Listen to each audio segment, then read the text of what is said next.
Tonight, more in our continuing investigation into the witch hunt against the community activist group Acorn.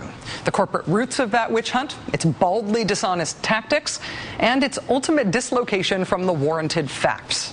The ongoing effort to destroy and demonize Acorn has been led, for the most part, by conservative media outlets. And its biggest accomplishment so far has been the decision by Congress last week to strip Acorn of all federal funding. The Defund Acorn Act of 2009 passed through both houses of Congress with big bipartisan support.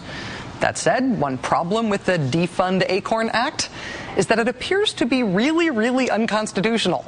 In constitutional terms, the Defund Acorn Act has what's called a Bill of Attainder problem. Don't worry if you don't know what that is. It's one of those things from constitutional law that sounds really obscure and impenetrable, like the Commerce Clause or the Privacy Penumbra, but it's actually sort of easy. In Article 1 of the Constitution, it says bills of attainder are banned. And that just means that you can't pass legislation that directly targets one individual or one specific group of people. In this case, the Congressional Research Service looked into the Defund Acorn Act of 2009 to see if it specifically targets anyone. And of course, they found probable cause that it does.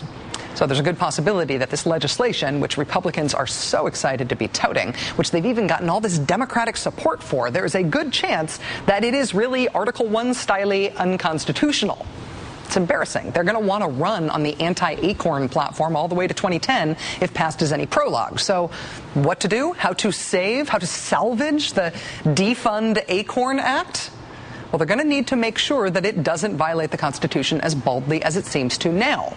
So where the Defund Acorn Act says it's going to cut off funding for an organization that's ever been indicted for breaking campaign finance laws, or that's ever filed fraudulent paperwork with any state or federal agency, if this is going to be constitutional, that can't only be enforced against this one group. Can't only be enforced against Acorn. It's got to be for everyone. So giant government defense contractors, Lockheed Martin and Northrop Grumman, looks like you're out of luck.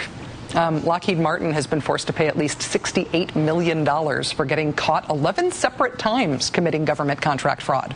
Northrop Grumman has had to pay around $500 million for getting caught 9 times for contract fraud. Sorry guys, but if we're going to nail Acorn here, you got to go.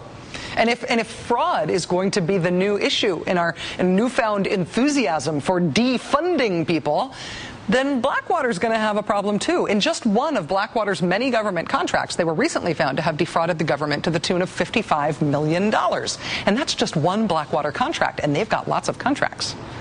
But if fraud's not bad enough for you, how about murder? Because 5 Blackwater employees have been charged with murder during the course of their government contracted duties in Iraq. Is murder enough to defund Blackwater? How about if the people they're killing, the contractors are killing, aren't just Iraqi civilians or somebody else we don't know? How about if they're U.S. troops? Because KBR, with its government contracts, is under investigation for killing 16 American troops who were electrocuted through KBR's shoddy work supposedly building and maintaining living quarters for our troops in Iraq.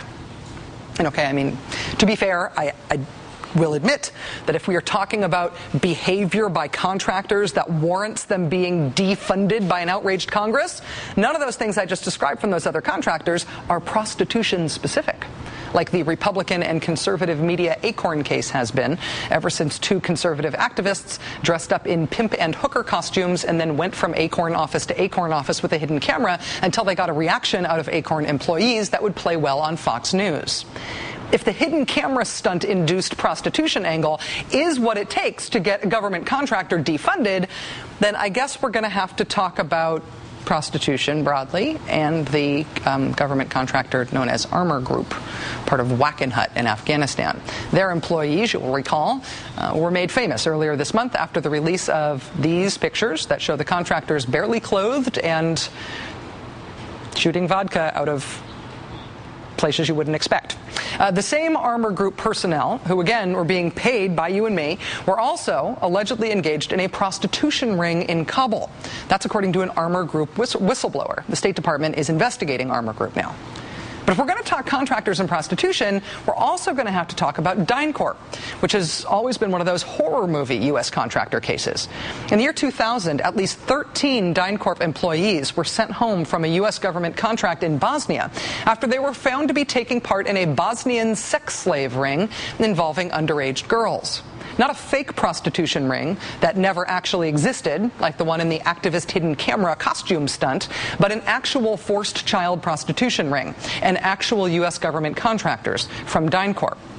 In the absence of any defund DynCorp uprising, DynCorp still gets a lot of government money. In fact, today, DynCorp landed a brand new $230 million contract with the U.S. Air Force. That's on top of the $915 million contract they got from the State Department in June. Armor Group, the prostitution/vodka shooting contractor in Afghanistan at the Kabul embassy, they've still got that nearly $200 million contract in Afghanistan with the State Department, though that is currently under review.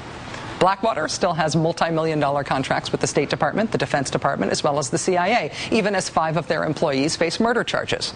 KBR was just awarded a new $19 million Army contract in February, despite being investigated in the deaths of those 16 U.S. troops. Not only have these contractors not been defunded by outraged members of Congress, they all continue to get spectacularly lucrative government contracts, even after all of these things have been exposed. I'm not reporting any of these things for the first time. They're all known. So sure, if you want to defund Acorn, go for it. Acorn has definitely done some indefensible stuff over the years. They are an imperfect organization, to be sure. But if this isn't just a witch hunt against Acorn, if Congress is actually just going after government contractors who commit fraud and worse, then we can all look forward to the explanation from the fake outraged Republicans and the cowering Democrats about why nothing ever inspired them to defund anyone before Acorn. After that, by all means, cut them all loose. Joining us now is Jeremy Scahill, correspondent for The Nation and author of the New York Times bestseller, Blackwater, The Rise of the World's Most Powerful Mercenary Army. Mr. Scahill, thanks for joining us. Great to be with you. I apologize for being a little hot under the collar about this. I'm riled up by this story. Everyone should be. Yeah. If miraculously the defund Acorn language survives as it is, are defense contractors at all worried about Congress actually cutting them off? Absolutely not. I mean, look, the fact of the matter is this. The Democrats, and there were a lot of them that voted with the Republicans on this. In fact, only 75 Democrats voted against this Defund Acorn Act in the House, and only a handful of senators voted against it on the other side. The fact is that some of the best Congress people on the issue of war contractors have never come forward and introduced a Defund Blackwater Act or a Defund DynCorp Act. Claire McCaskill, who actually has been a pit bull on the contracting issue, she voted in favor of defunding Acorn and yet hasn't proposed legislation to go after any of these war contractors. Look, Rachel, as you know, this is political. This isn't really about upholding the law. On the one hand, you have an organization that registered 1.3 million people to vote, 400,000 members, works with the poor and working class people of this nation. They don't have lobbying power in the form of massive campaign contributions. On the other side, you have 600 war corporations right now on the U.S. government payroll. You want to know an actual election scandal? 25 to 40 cents on every dollar we spend on the wars in Iraq and Afghanistan, $2.5 billion a week. That money goes directly to these war corporations, who in turn contribute campaign dollars to the Republicans and Democrats who continue to fund their operations. That's the real scandal here. The thing that is, I think, frustrating about the Acorn story, and that's, I think, part of the reason that I do have this sort of unexpected emotion about it. I mean, we talk about a lot of outrageous things all the time, but I'm really, the story really grabs me. It's the reason we're going to be doing it for a few days. It's because Acorn doesn't have to be a sainted organization. They don't have to be perfect in order for what's being done to them to be an outrage. And I guess I'm trying to contextualize them against other contractors in order to understand whether or not their sins ought to be being discussed before the sins of organizations like Blackwater. Okay, let's look at this. If there ever was a moment where there should have been a standard where individuals should have been held accountable for the crimes of others, it would have been the Bush folks when it came to the torture program. It would have been Eric Prince when it came to the operations of Blackwater. What we're talking about here in the case of Acorn is $53 million in federal funding over 15 years that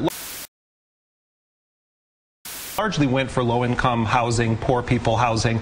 And on the other hand, you're talking about an equivalent amount of money that Halliburton got every single day for its operations in Iraq, that Blackwater may have to repay the government for not living up to the terms of just one contract. The fact of the matter is that Acorn got pennies compared to what these massive war contracts are. We're talking about murder, we're talking about child prostitution, we're talking about all sorts of misconduct against American personnel and against innocent civilians. The crimes of Acorn, if there are those that are litigated in a court of law, pale in comparison to the crimes of the war contractors that go unconfronted by Democrats and Republicans. Do you see Democrats changing their mind on this? We saw such huge Democratic votes in favor of these Republican defund Acorn bills. Do you see that? Do you think that that sentiment is reversible among Democrats? Well, look, if Representative Alan Grayson of Florida is the only person who's going to come forward and say, yeah, let's go after it, let's defund all these criminal organizations,